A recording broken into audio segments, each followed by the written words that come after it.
Hello students, Neena Hindi classes में आपका स्वागत है। आज हम डीएवी कक्षा 7 में हिंदी का पाठ 8 एवरेस्ट की चुनौती को पढ़ेंगे। इस पाठ के लेखक मेजर हरिपाल सिंह आलूवालिया जी हैं। इस पाठ में हमें पर्वतारोहियों के बारे में बताया गया है कि पर्वतारोही पर्वतों की चढ़ाई करते समय किन किन कठिनाइयों का सामना करते हैं। इसमें मेजर हरिपाल सिंह जी ने अपने जीवन के अनुभव को बताया है कि एवरेस्ट की चढ़ाई उन्होंने किस प्रकार से की, अपने इस सपने को उन्होंने कैसे पूरा किया और एवरेस्ट की चढ़ाई के सपने को पूरा करते हुए उन्हें किन किन कठिनाइयों का सामना करना पड़ा। तो आइए इस पाठ को शुरू करते हैं। एवरेस्ट संसार का सबसे ऊंचा पर्वत शिखर है। पर्वत शिखर मतलब पर्वत की चोटी। तो संसार में, पूरे संसार भर में सबसे ऊंचा जो पर्वत शिखर है वो कौन सा है? एवरेस्ट। ठीक है। यह समुद्र से 8,848 मीटर, लगभग 9 किलोमीटर ऊंचा है। इसके उत्तर में तिब्बत है तथा दक्षिण में नेपाल। ठीक है, उत्तर में तिब्बत और दक्षिण में नेपाल है। तिब्बती इसे चोमोलुंगमा अर्थात संसार की माता और नेपाली सगरमाथा के नाम से पुकारते हैं। नेपाली भाषा में सगर का अर्थ बर्फ होता है। ठीक है, तो सभी इसे अपने अपने नामों से पुकारते हैं, जैसे तिब्बती से चोमोलुंगमा और नेपाली से सगरमाथा के नाम से पुकारते हैं। 1849 में एक सर्वेक्षण दल मतलब निरीक्षण, सर्वेक्षण का मतलब होता है निरीक्षण करना। ठीक है, तो ऐसा दल जो निरीक्षण करता है, तो उसको पहली बार यह पता चला कि यह संसार का सर्वोच्च शिखर है। ठीक है, सर्वोच्च पर्वत शिखर है। ये एक सर्वेक्षण दल को पहली बार पता चला 1849 में। ठीक है, उस समय इसे शिखर 15 का नाम दिया गया। बाद में इसे एवरेस्ट कहा जाने लगा। ठीक है, तो पहले इसको शिखर 15 का नाम दिया गया था और एवरेस्ट इसे बाद में कहा जाने लगा। इसे यह नाम भारतीय सर्वे विभाग के प्रमुख सर जॉर्ज एवरेस्ट के सम्मान में प्रदान किया गया। तो क्योंकि जो सर जॉर्ज हैं उनके नाम में देखो एवरेस्ट है, तो उनके इस नाम पर इसे एवरेस्ट का नाम दिया गया। सबसे पहले 1921 में ब्रिटिश पर्वतारोहियों के एक दल ने इस शिखर पर चढ़ने का प्रयास किया। तो सबसे पहले कौन से दल ने प्रयास किया इस पे चढ़ने का? ब्रिटिश के पर्वतारोहियों के एक दल ने। ठीक है, परंतु दक्षिण तिब्बत में इन्हें अनेक कठिनाइयों का सामना करना पड़ा। 3 महीने तक संसार के इस अज्ञात भाग की यात्रा करने के बाद वे इंग्लैंड वापस लौट गए। इनको बहुत सारी कठिनाइयों का सामना करना पड़ा और 3 महीने की ये इस अज्ञात भाग की, अज्ञात मतलब जो ज्ञात ना हो, जिसके बारे में ना पता हो, ऐसे भाग की यात्रा करने के बाद वो इंग्लैंड वापस लौट गए। ठीक है, इसके दूसरे साल एवरेस्ट की चढ़ाई करने के लिए एक ब्रिटिश दल ने प्रयास किया। ठीक है, दूसरे साल में ब्रिटिश के एक दल ने प्रयास किया, पर वह भी 8,321 मीटर की ऊंचाई तक ही पहुंच सका। इसके बाद तो अनेक दलों ने इस शिखर पर चढ़ने का प्रयत्न किया, किंतु सर्वप्रथम 1953 में शेरपा तेनसिंग और न्यूजीलैंड के एडमंड हिलेरी को शिखर छूने में सफलता मिली। ठीक है, बहुत सारे दलों ने प्रयास किया लेकिन किसी को भी सफलता नहीं मिली। लेकिन सबसे पहले जो सफलता मिली इस पे चढ़ने की, वो किसको मिली? 1953 में शेरपा कौन होते हैं? नेपाली मजदूर। कौन से? जो पर्वतारोहियों को का बोझा ढोते हैं, उनका सामान ढो के उनके साथ चलते हैं, उनको हर प्रकार से मदद करते हैं, उन्हें रास्ता दिखाते हैं, वे होते हैं शेरपा। तो एक शेरपा ही जिसका नाम था तेनसिंग और न्यूजीलैंड के एक एडमंड हिलेरी, उनको इस शिखर को छूने में सबसे पहले सफलता मिली। ठीक है, इसी शिखर को छूने के लिए 26 मई 1965 को सवेरे बहुगुणा रावत, वीपी सिंह और मैं अगले आधार शिविर से शिखर के लिए चले। ये मैं कौन है? मेजर हरिपाल सिंह। ठीक है, तो बहुगुणा रावत, वीपी सिंह और मेजर हरिपाल सिंह ये आधार शिविर से इस शिखर के लिए चल पड़े। ठीक है, बहुगुणा और रावत एक रस्से में बंधे थे और वीपी सिंह और मेजर दूसरे रस्से में। हमारे साथ सहायता के लिए 12 शेरपा थे। ठीक है, इनके सहायता के लिए 12 शेरपा भी थे। जब हम कैंप 4 पर पहुंचे, सूरज डूब रहा था। मैं सारी रात करीब करीब जागता ही रहा, क्योंकि मैं जानता था कि सोते समय अगर मैंने करवट ली तो तंबू लुढ़ककर 3000 फीट नीचे जा गिरेगा। स्थानाभाव के कारण सभी तंबू एक पांत में लगाए गए थे। ठीक है, तो ये मेजर पूरी रात जागते ही रहे करीब करीब, क्योंकि इनको पता था कि अगर आंख इनकी लग गई और इन्होंने नींद में करवट ले ली तो तंबू लुढ़क जाएगा और वो कहाँ पहुंच जाएगा? 3000 फीट नीचे। ठीक है, और स्थान का अभाव था, कमी थी, इसलिए जो सारे के सारे तंबू थे वो एक ही पांत में, मतलब एक ही पंक्ति में, एक ही लाइन में लगाए गए थे। सवेरे हम लोग ऑक्सीजन लगाए, 10:15 बजे निकले। वहां सख्त काली चट्टानें थी या पत्थर के बड़े बड़े टुकड़े थे, उन पर चलना बहुत मुश्किल और थकाने वाला था। ठंडी हवाएं हमसे टकरा रही थी। जब हमें अपने तंबू दूर से फहराते दिखाई दिए तो हमारी जान में जान आई कि अब ये तंबू तक पहुंचकर और थोड़ा विश्राम भी कर सकते हैं। शाम होने तक हम वहां पहुंच गए। यहीं स्विस, ब्रिटिश और अमेरिकी अभियानों के पुराने तंबू भी थे, जिनमें पहले चढ़ाइयां की थी, उनके भी यहाँ पर पुराने तंबू बने हुए थे। ठीक है, और उन पर कभी का कूड़ा कचरा भी जमा दिखाई दे रहा था। हम इन तंबुओं को आसानी से पहचान गए। हमारी ऑक्सीजन खत्म होती जा रही थी, इसलिए मैं इन तंबुओं में घुस गया और रात में उपयोग करने के लिए उनके कुछ ऑक्सीजन सिलेंडर निकाल लाए। जो पुराने तंबू थे उनमें से कुछ ऑक्सीजन सिलेंडर निकाल लिए। यहाँ वीपी सिंह बीमार पड़ गए। उनकी जगह फू दोरजी हमारे साथ आकर शामिल हो गया। यहाँ मैं यह बता दूं कि इस अंतिम शिविर से आगे हमें रात दिन ऑक्सीजन का इस्तेमाल करना था। ठीक है, वीपी सिंह जो कि मेजर के साथ एक ही रस्सी में बंधे थे, वो बीमार पड़ गए और अब उनकी जगह फू दौरजी इनके साथ शामिल हो गए। ठीक है, अब ये इनका अंतिम शिविर था और इसी ऑक्सीजन को इनको रास्ते भर रात दिन इस्तेमाल करना था। आगे कोई और शिविर नहीं था जिसमें इनके लिए सारी चीजों का इंतजाम हो, विश्राम करने को भी मिले, ऑक्सीजन के सिलेंडर हो, ऐसा आगे कुछ भी नहीं मिलना था। दूसरे दिन 7:30 बजे सुबह हम आखिरी शिविर के लिए चले। अब मेरे साथ मेरे रस्से में फूद और जी बंधा हुआ था। हमारे पीछे रावत, बहुगुणा और 7 शेरपा थे। ठीक है, पहले तो मेजर के साथ कौन थे? वीपी सिंह थे इनके रस्से में, लेकिन अब इनकी रस्सी में साथ में कौन बंधे हुए थे? फूद और जी। ठीक है, और रावत और बहुगुणा दूसरे रस्सी में, और साथ में इनकी मदद के लिए 7 शेरपा भी थे। हम जैसे जैसे आगे बढ़ते जाते थे, हवाएं तेज होती जाती थी।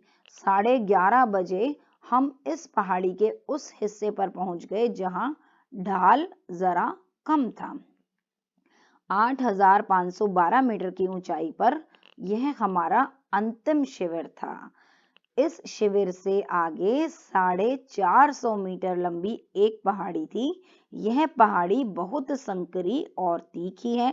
संकरी मतलब कि जिसकी चौड़ाई बहुत ही कम हो, ऐसी पहाड़ी थी और बहुत ही तीखी, और इसके दोनों ओर गहरे ढाल हैं कि जरा सा भी पैर फिसला ये टेढ़े हुए तो सीधा नीचे गए। इसके दाहिनी तरफ बर्फ का एक बड़ा सा टुकड़ा निकला हुआ है। हमें इस बर्फ से सतर्क रहना होता था, क्योंकि इस पर पैर पड़ते ही यह टूटकर गिर सकती थी। तो देखो, पर्वतारोहियों को पर्वतों की चढ़ाई करना आसान नहीं होता, बहुत बहुत कठिन होता है। हम तो विचार भी करें तो इस बारे में ऐसी राय भी बनाना, मतलब ये सोच में भी लाना कि पर्वतों की चढ़ाई करना बहुत हिम्मत की बात है, और जो चढ़ते हैं वो तो बहुत बहादुरी होते हैं, उनको तो बहुत हिम्मत जुटानी पड़ती है और पूरी लगन के साथ चढ़ना पड़ता है, तब जाके उनको मंजिल मिलती है। लेकिन अगर हम ठान लें तो फिर कुछ भी कर सकते हैं। ठीक है, तो इस तरह की कठिनाइयों का सामना उनको करना पड़ता है। मुख्य पहाड़ी पार कर हम दाईं ओर मुड़े। अब हमारे सामने इससे भी कठिन कार्य था, स्लेट की चट्टानों की एक विशाल दीवार को पार करना।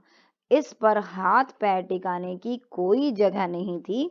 एक बार फिसलने का अर्थ होता 5000 मीटर नीचे तिब्बत में जा गिरना। इन चट्टानों पर हम थोड़े थोड़े चढ़ते रहे। ठीक है, क्योंकि इन पर हाथ पैर टिकाने की कोई जगह नहीं थी कि जिस पर हाथ रखो पैर टिका के चढ़ते रहो, क्योंकि जरा सा भी अगर फिसल गए तो सीधा 5000 मीटर नीचे जाके गिरेंगे, जो कि तिब्बत में, मतलब एकदम सीधा सा स्ट्रेट था कि सीधा उससे गिर जाएंगे। तो बहुत ही सावधानी से इनको बहुत धीरे धीरे उस जगह पर चढ़ाई करनी पड़ी। आखिरकार ये काली चट्टानें खत्म हुई और हमने येलो बैंड क्षेत्र में प्रवेश किया।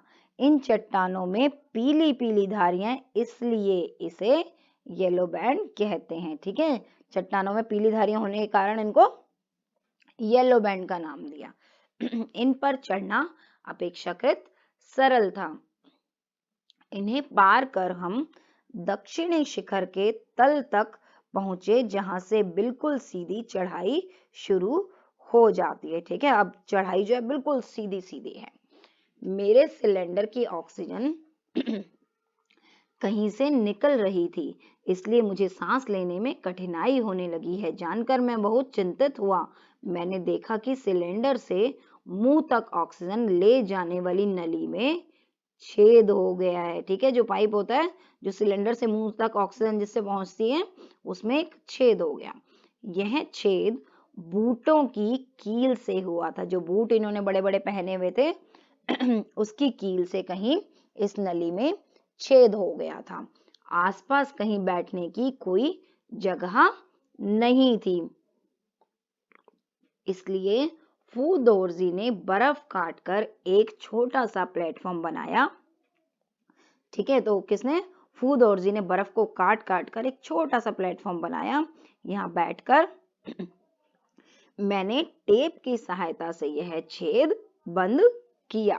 ठीक है, किसकी सहायता से? टेप की सहायता से पाइप में जो छेद था उसको बंद किया।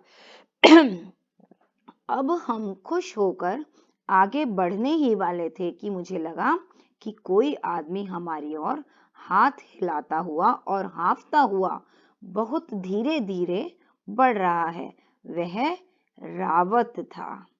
ठीक है, एक आदमी इनको लगा कि बहुत तेजी से हाथ हिलाता हुआ आगे बढ़ रहा है। वो कौन था? रावत, जो दूसरी रस्सी में था। दूसरी रस्सी में कौन कौन थे? रावत और बहुगुणा। ठीक है, अब रावत हाथ हिलाता हुआ इनकी ओर आया। उससे मालूम हुआ कि बहुगुणा बीमार हो जाने से रुक गया है। उसे अकेले ही आगे आना पड़ा है।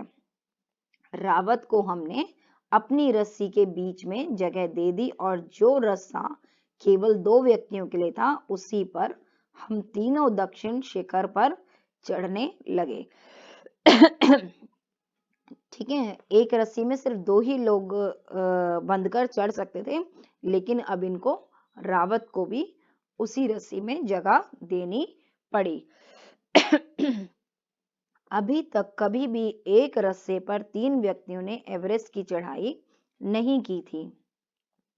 2 व्यक्तियों के साथ एक रस्से पर चढ़ना 3 व्यक्तियों की अपेक्षा कहीं सरल होता है, इसलिए हमारी आगे बढ़ने की रफ्तार कम हो गई। ठीक है, तो एक ही रस्सी में 3 लोग बंधे थे, अब इसलिए इनकी जो स्पीड थी वो धीरे हो गई, रफ्तार कम हो गई। धीरे धीरे बहुत सतर्कता पूर्वक हमने दक्षिण शिखर के बड़े बड़े पत्थर पार किए। हम एकदम सीधे शिखर पर नहीं पहुंचे और शिखर से कुछ मीटर नीचे ही बाईं ओर मुड़ गए। इसमें बहुत वक्त लगा, क्योंकि एक बार एक ही व्यक्ति चल सकता था। जब एक चलता तो अन्य दोनों संभाल कर रस्से को थामे रखते। ठीक है, एक एक करके चल रहे और दोनों बाकी के दो जो बचते वो रस्से को संभाल कर रखते। अब हम एक संकरी गली में पहुंच गए जिसे मैंने इंडियाज डेन नाम दिया। यहाँ पहुंचकर हम बहुत प्रसन्न हुए। ठीक है, अब ये जिस जगह पर पहुंच गए एक संकरी सी गली से गली में, उसको इसने नाम दिया इन्होंने इंडियाज डेन। ठीक है, और यहाँ पहुंचकर ये बहुत खुश हुए। अब मुझे सबसे बड़ी चिंता हिलेरी की चिमनी थी। हाँ, हिलेरी की चिमनी के बारे में सुना हुआ था बहुत कुछ, तो अब सबसे बड़ी चिंता हिलेरी की चिमनी की थी, क्योंकि पहले के विवरणों के अनुसार शिखर के मार्ग में यही सबसे बड़ी बाधा थी। ठीक है, कि अभी तक जिसने भी चढ़ाई करी तो उनके अनुभवों से जो भी पता चला, तो इस मार्ग में जो सबसे बड़ी बाधा थी वो हिलेरी की चिमनी थी। ठीक है, लगभग 10 मीटर एक सीध में नीचे उतरकर हम कुछ चट्टानों तक पहुंचे। ठीक है 10 मीटर एक सीध में नीचे उतरकर ये कुछ चट्टानों तक पहुंचे। यहाँ से एक संकरा सा रास्ता चिमनी तक जाता था। एक बहुत ही कम चौड़ाई वाला रास्ता चिमनी तक जाता था, जैसा कि आप इसमें देख सकते हो जो सामने चित्र दिया गया है इस पेज पर।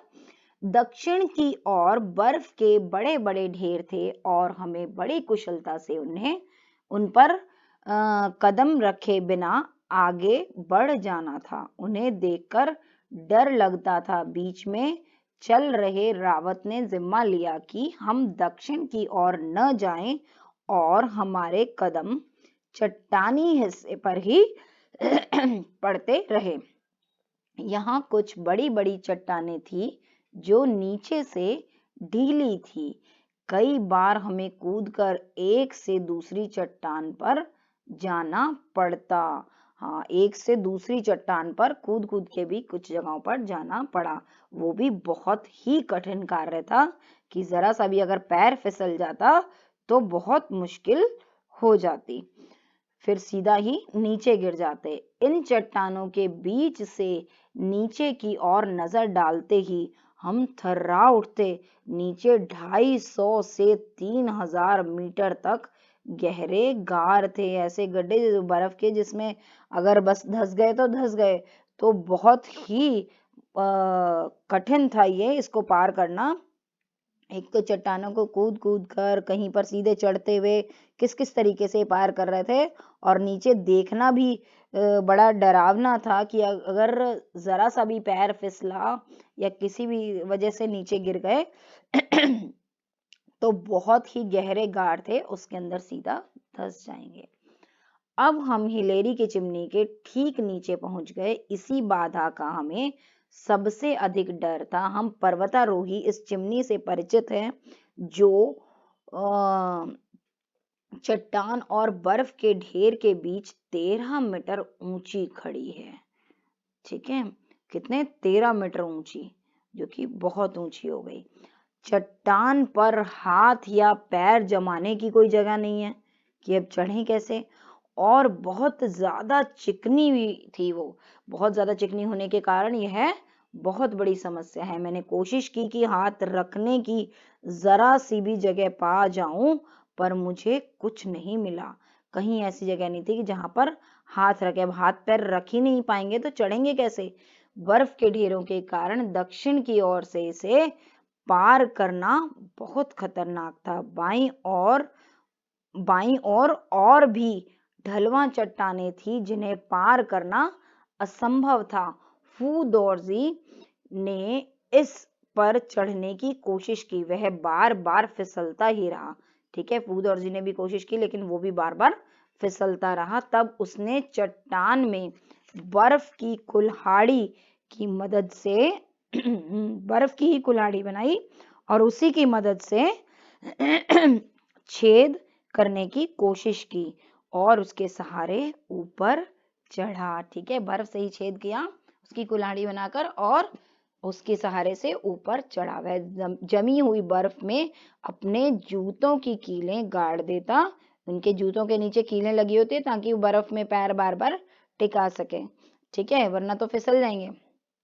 तो अपनी जूतों की कीलों को उसमें गाड़ देता और कुल्हाड़ी की मदद से शरीर का वजन संतुलित करते हुए अचानक कुल्हाड़ी को घुमाकर ऊपर दीवार में गाड़ देता, ठीक है, ताकि बार बार रास्ता बनता जाए और उस पे हाथ रखता रहे और पैर की कीलों से जूते की जो कीलें थी, जो इनके बूटों में जो कीलें थी, उससे बर्फ में पैरों को गड़ाता रहे, ठीक है, और इस तरह ऊपर चढ़ जाता। रावत उसे सहारा दिए था। फूदौजी तनिक सा भी फिसलता तो हम तीनों नीचे आ रहे थे, क्योंकि एक दूसरे का सहारा बने हुए थे, क्योंकि तीनों एक ही रस्सी में बंधे हुए थे और एक दूसरे का सहारा बने हुए थे।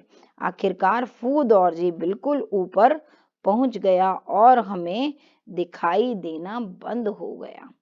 वह चिमनी की चोटी पर पहुंच गया था। कौन?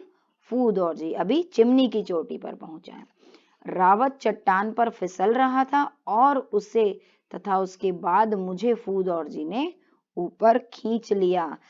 तो सिर्फ एक की नहीं, उस एक ही रस्सी में जो और भी बंधे होते हैं, चाहे वो एक और हो या दो और हो, उनमें से भी किसी से लापरवाही हो जाए या गलती से उनका भी किसी का एक का पैर फिसल जाए तो बाकी जो एक या दो हैं और उस रस्सी में, तो वो भी गिर जाते हैं। तो सभी को ही बहुत ज्यादा इसमें ध्यान रखना पड़ता है, हर वक्त चौकन्ना रहना पड़ता है, ठीक है। यहाँ भी बड़ी बड़ी चट्टानें थी और जैसे ही हमने उस पर पैर रखा वे हिलने लगी। इस बाधा को पार करने में हमें 20 से 30 मिनट लगे होंगे। अब हम बर्फ के एक चबूतरे पर थे और वहां हम कुछ देर सुस्ताने के लिए रुके। अब बर्फ का एक चबूतरा मिल गया और ये कुछ देर उन्होंने वहां सुस्ताया, मतलब आराम किया, विश्राम किया। यहाँ से आगे ढलान कुछ कम होते गए और पहले की ही तरह बाईं ओर चट्टान और दाईं ओर बर्फ थी। पहाड़ी अभी खत्म नहीं हुई थी। चिमनी पार करके हम यह सोचकर खुश हो रहे थे कि अब हम शिखर के बिल्कुल पास आ गए हैं, लेकिन पहाड़ी का यह टुकड़ा खत्म होने में ही नहीं आ रहा था और हमारा संघर्ष अधिक कठिन होता जा रहा था, ठीक है। चिमनी को पार करके इनको लग रहा था कि अब तो हम बस पहुंचने वाले हैं, लेकिन ये जो बर्फ की चट्टान थी ये खत्म ही नहीं हो रही थी, ये बर्फ का टुकड़ा खत्म ही नहीं हो रहा था और इनका संघर्ष और बढ़ता जा रहा था। सांस लेना पहले से भी अधिक मुश्किल हो गया था। मैं गहरी सांस लेने की कोशिश करता, लेकिन वह हिचकी बनकर टूट जाती। चढ़ाई क्या कभी खत्म नहीं होगी? हाँ, अब ये गहरी सांस लेने की कोशिश कर रहे हैं मेजर, लेकिन वो भी हिचकी बनकर टूट जाती, क्योंकि अब वहां पर सांस लेना भी कठिन हो रहा था। इनको सांस लेना तक कठिन हो जाता है, बर्फ में ऑक्सीजन कम हो जाती है, ठीक है। और बस ये यही सोच रहे थे कि क्या चढ़ाई कभी खत्म नहीं होगी। अब हर कदम बहुत ही थका देने वाला साबित हो रहा था। बहुत थक चुके थे अब ये। बर्फ और चट्टानों के टुकड़े एक के बाद एक आते जा रहे थे। मैंने सोचा हमें कब तक और चढ़ते रहना पड़ेगा। स्थिति यह थी कि मेरे मन और शरीर ने जवाब दे दिया था, लेकिन भीतर कहीं से यह भी आवाज उठ रही थी कि हमें आगे बढ़कर चढ़ाई पूरी करनी ही है। शिखर अब अधिक से अधिक 15 मीटर रहा होगा, लेकिन ढाल कम होने में नहीं आ रहा था। लग रहा था जैसे इसका कभी अंत ही नहीं होगा, ठीक है। शरीर जवाब देने लगे, लेकिन मन में कहीं ना कहीं ये था कि नई चढ़ाई पूरी करनी है और मंजिल को पाना ही है। पर अब तभी अचानक अंत सामने आ गया। हाँ, ये सोच ही रहे थे कि कब खत्म होगा ये रास्ता, लेकिन एकदम से अचानक से चढ़ते चढ़ते अंत सामने आ गया। किसका? चढ़ाई का। अब बर्फ के ढेर नहीं थे। हमसे जरा ही ऊपर एक छोटी सफेद घुमावदार मेहराब सी थी और यही एवरेस्ट का शिखर था। मेहराब मतलब जैसे दरवाजे के ऊपर से अर्धमंडलाकार का सा भाग नहीं बना होता, इस तरीके से वो जो चोटी का बना हुआ था वही एवरेस्ट की चोटी थी। हम चोटी तक पहुंच रहे थे। परस्पर बाहें डालकर हम 2-1 मीटर और ऊपर चढ़कर शिखर के बिल्कुल अंतिम भाग तक पहुंच गए। अब हमें और चढ़ना नहीं था। अब इनको जाकर सुकून मिला। ऑक्सीजन के मुखपटों और बर्फ के टुकड़ों से चेहरे बिल्कुल ढके होने पर भी हम एक दूसरे से अपनी प्रसन्नता छिपा नहीं सके। जैसा कि आप चित्र में देख सकते हो कि किस तरीके से इनका पूरा मुंह ढका हुआ है, लेकिन फिर भी कहीं ना कहीं एक दूसरे की अंदर की खुशी ये जान पा रहे थे, जबकि उनका चेहरा एक दूसरे को नहीं दिख रहा था, लेकिन फिर भी समझ पा रहे थे और एक दूसरे को समझ रहे थे कि किस प्रकार से ये खुश हो रहे हैं। वो एक दूसरे को ये जता पा रहे थे। हमने एक दूसरे की पीठ जोर जोर से ठोकी। पिछले दल द्वारा गाड़ा हुआ तिरंगा झंडा हालांकि फट गया था, लेकिन गर्व से अभी तक लहरा रहा था। इधर उधर अन्य दलों के झंडे तथा निशानियां भी पड़ी हुई थी। ठीक है, वहां तिरंगा पहले से लगा हुआ था, जो पिछले दल ने लगाया था वो थोड़ा सा फट गया था, लेकिन लहरा अभी भी रहा था। और भी दल जिन्होंने पहले भी चढ़ाइयां करी है, उनकी भी कुछ कुछ वहां निशानियां पड़ी हुई थी। हमने घूमकर चारों ओर लंबी नजर डाली। हमने उत्तर की ओर तिब्बती पठार पर एक नजर डाली और फिर दक्षिण की ओर भारत के मैदान की तरफ देखा। कुछ दूर पर आईने की तरह चमकता और सवेरे की धुंध में तैरता थ्यांग बोचे मठ दिखाई दिया। यह दृश्य अविस्मरणीय था, मतलब जिसे कभी भी भूला नहीं जा सकता। ठीक है, जिसे हमेशा स्मरण रखा जा सके, जो हमेशा याद रहे, ऐसा दृश्य था।